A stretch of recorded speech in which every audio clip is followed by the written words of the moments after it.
Halo teman-teman, selamat datang di Sarajo Channel.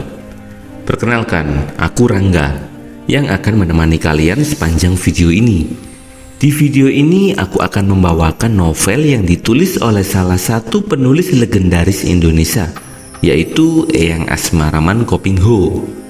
Novel ini berjudul Bagus Sajiwo. Novel ini sangat menarik karena selain keseruan kisahnya, terdapat banyak pesan moral dan romantika di dalamnya. Oke, langsung saja kita masuk ke ceritanya. Eits, jangan lupa klik subscribe dan nyalakan lonceng agar kalian tidak ketinggalan seri-seri cerita menarik di channel ini. Oke, berikut ceritanya. Manusia hidup wajib berikhtiar, berusaha sekuat tenaga untuk kesejahteraan hidupnya. Akan tetapi di atas semua itu terdapat kekuasaan yang menentukan dan menciptakan apa adanya. Manusia, betapapun pandainya, betapapun kuatnya, tak dapat melawan atau menghindar dari ketentuan kekuasaan ini. Kekuasaan Gusti Allah yang memberi keputusan terakhir atas segala perkara yang ada di dunia ini. Terpujilah keagungan Gusti Allah yang Maha Pengasih. Terdengar suara orang memuji dengan suara perlahan.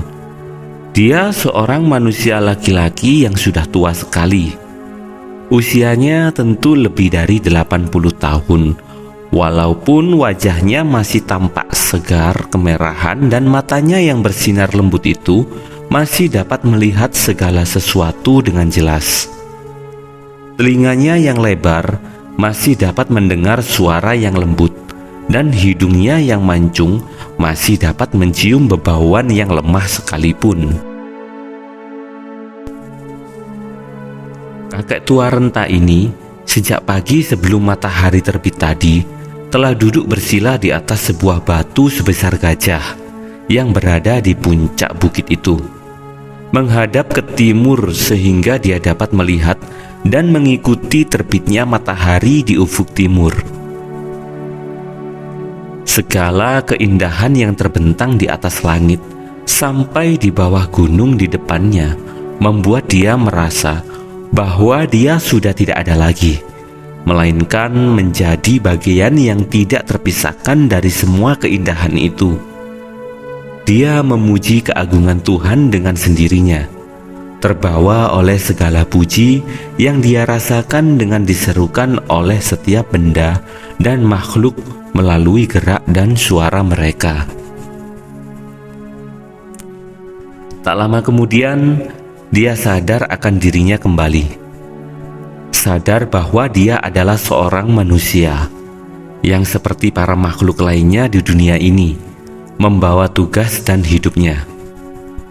Manusia adalah makhluk utama di dunia ini yang bertugas membantu pekerjaan Gusti Allah yang telah menciptakan segala sesuatu yang tampak maupun tidak tampak.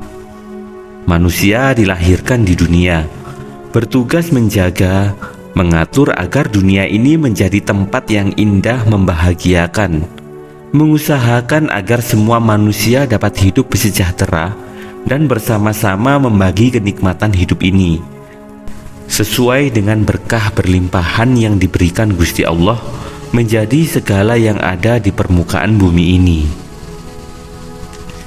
Matahari, hawa udara, air, tanah, tumbuh-tumbuhan, semua itu berada di dunia untuk keperluan manusia.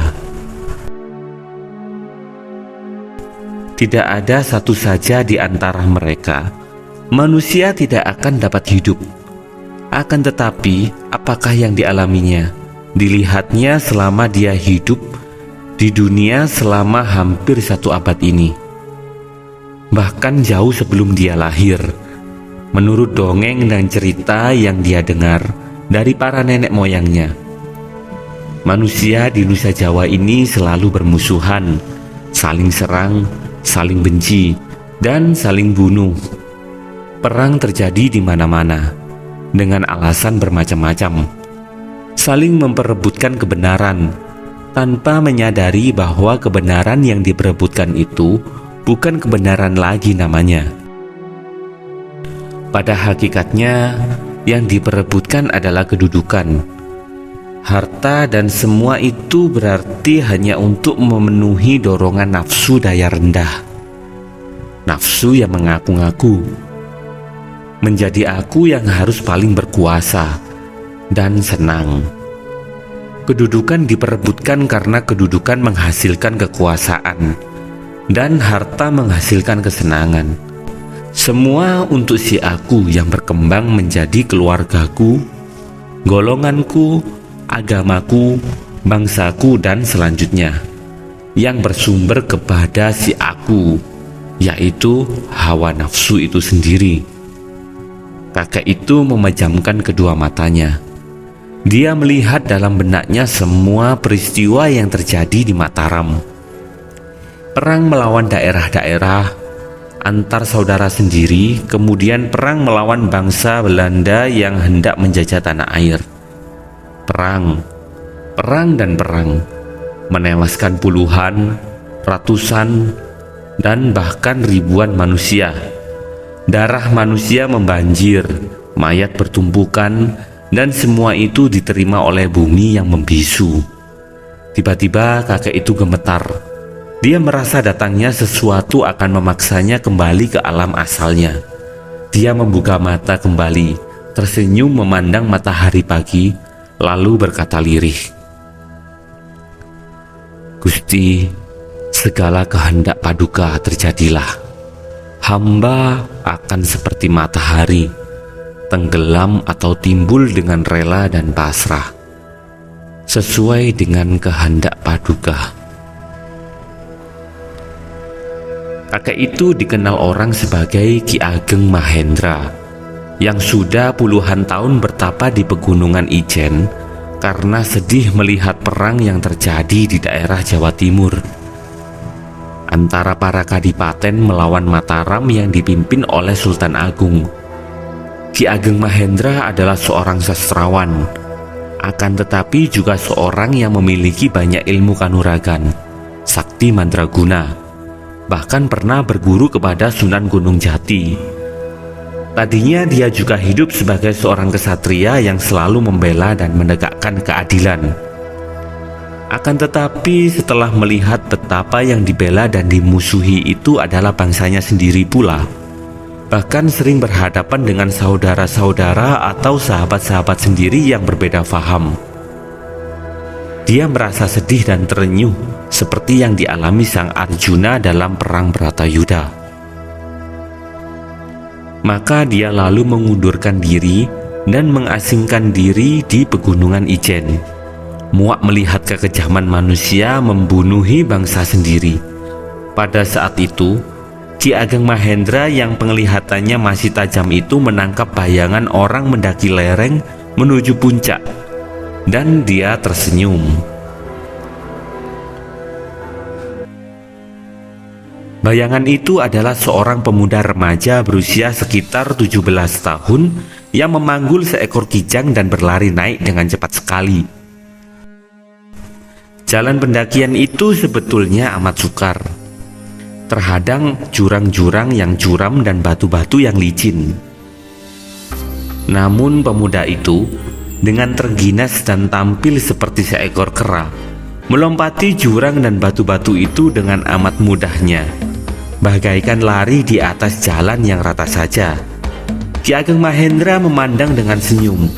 Sinar matanya berseri dan dia mengelus jenggotnya yang putih panjang sambil mengangguk-anggukkan kepalanya. Melihat pemuda itu memanggul tubuh seekor kijang dan berlari mendaki puncak dengan tangkasnya, Ki Ageng Mahendra melamun dan terbayanglah peristiwa kurang lebih 10 tahun lalu. Kurang lebih 10 tahun yang lalu dia sudah bertapa di puncak pegunungan Ijen itu. Pada suatu pagi, dia berjalan-jalan menuruni puncak-puncak, pergi ke sebuah hutan di lereng bawah untuk mencari daun-daun obat. Ki Ageng Mahendra selain memberi wejangan kepada para penduduk dusun sekitar pegunungan Ijen, juga suka menolong orang-orang sakit dengan memberi jamu yang terdiri dari daun-daun, bunga, buah atau akar. Rempah-rempah ini dijemur sampai kering dan dibagi-bagikan kepada mereka yang sedang menderita sakit. Ketika dia sedang berjalan mencari rempah-rempah bahan obat, tiba-tiba dia melihat seorang laki-laki memanggul tubuh seorang anak laki-laki, berlari dari depan. Persis seperti pemuda remaja yang memanggul tubuh kijang dan berlari mendaki puncak saat dia melamun. Melihat keadaan yang tidak wajar itu, Ki Ageng Mahendra cepat menghadang orang itu. Orang yang memanggul tubuh bocah laki-laki itu berusia sekitar 60 tahun. Kulitnya hitam, tubuhnya sedang, dan pakaiannya mewah. Matanya sipit seperti terpejam, hidungnya pesek, dan bibirnya tebal. Melihat orang ini, Ki Ageng Mahendra segera mengenalnya dan alisnya berkerut. Orang itu adalah Wiku Menak Koncar, seorang datuk Belambangan yang terkenal sakti mandraguna dan menjadi penasehat Kadipaten Belambangan. Melihat cara datuk itu memondong anak laki-laki berusia 6 tahun itu, Ki Ageng Mahendra merasa curiga bahwa agaknya datuk ini sedang melakukan hal yang tidak baik dan anak ini menjadi korban, semacam tawanan. "Berhenti dulu Kisanak," kata Ki Ageng Mahendra. Wiku Menak Koncar adalah seorang datuk yang tinggi hati. Karena dia merasa bahwa kepandaiannya paling tinggi, maka dia memandang rendah orang tua berpakaian putih sederhana yang membawa sebuah keranjang berisi rempah-rempah itu. Dia memamerkan kepandaiannya, melompat seperti terbang lewat di atas kepala Ki Ageng Mahendra. Seolah tidak memperdulikan kakek tua renta itu. Akan tetapi alangkah kagetnya ketika dia sedang melayang itu, dia merasa lengannya yang memondong anak laki-laki itu tiba-tiba seperti lumpuh. Dan tahu-tahu bocah itu sudah terenggut lepas dari pondongannya. Cepat dia turun ke atas tanah lalu berbalik. Dia melihat anak laki-laki itu berada di atas tanah, telentang, dan kakek tua renta itu memijat tengkuknya. Kemudian anak itu seketika siuman dari pingsannya. Setelah memandang dengan teliti, Wiku Menak Koncar mulai mengingat-ingat dan dia segera berkata dengan suaranya yang tinggi seperti suara perempuan, "Babu-babu keparat, berani benar engkau mengganggu aku. Bukannya engkau yang bernama Ki Ageng Mahendra, ha? Di antara kita tidak pernah ada permusuhan. Kenapa engkau menggangguku? Cepat, kembalikan anak itu kepadaku." Ki Ageng Mahendra menarik anak itu bangkit duduk, dan dia memandang kepada Wiku Menak Koncar. Ternyata engkau masih mengenal orang, Wiku Menak Koncar. Memang di antara kita tidak ada permusuhan. Aku tidak mengganggumu, melainkan hanya ingin tahu mengapa anak ini berada denganmu. Ku kembalikan atau tidak anak ini kepadamu tergantung dari keterangan yang kudapatkan darinya. "Hei anak yang baik, siapa namamu nak?" tanya Ki Ageng Mahendra kepada anak itu. Anak berusia kurang lebih 6 tahun yang berwajah tampan dan bertubuh sehat itu menjawab berani, "Namaku Bagus Sajiwo, Eyang." Bagus Sajiwo, sekarang jawab terus terang, apakah engkau ingin ikut dengan Wiku Menak Koncar itu? Ki Ageng Mahendra menudingkan telunjuknya ke arah sang Wiku yang masih berdiri dengan sikap penasaran dan marah. "Ah, tidak. Aku tidak sudi ikut dengan dia. Dia jahat sekali, Eyang. Dia menculikku dari rumah orang tuaku. Dia tentu akan mencelakakan aku dan pasti nantinya akan membunuhku," jawab anak kecil itu, dan dia kelihatan marah sekali. Sambil bangkit dan berdiri menuding-nudingkan jari kepada Wiku Menak Koncar. "Bocah tolol," Wiku Menak Koncar menjerit dengan suaranya yang meninggi. Kalau aku mau membunuhmu, tentu sudah lama kulakukan. Untuk apa aku bersusah payah membawa engkau sampai ke sini? Wiku Menak Koncar, engkau memang belum membunuhnya sampai saat ini. Akan tetapi, kenapa engkau menculik dan melarikannya? Bukan urusanmu, Ki Ageng Mahendra. Engkau tidak perlu mencampuri urusan orang lain. Wiku Menak Koncar berseru marah. Memang tadinya bukan urusanku. Akan tetapi setelah melihat anak ini membutuhkan pertolongan dan melihat engkau hendak memperkosa kebebasannya, itu menjadi urusanku, karena aku harus menolongnya dan harus mencegah engkau bertindak jahat.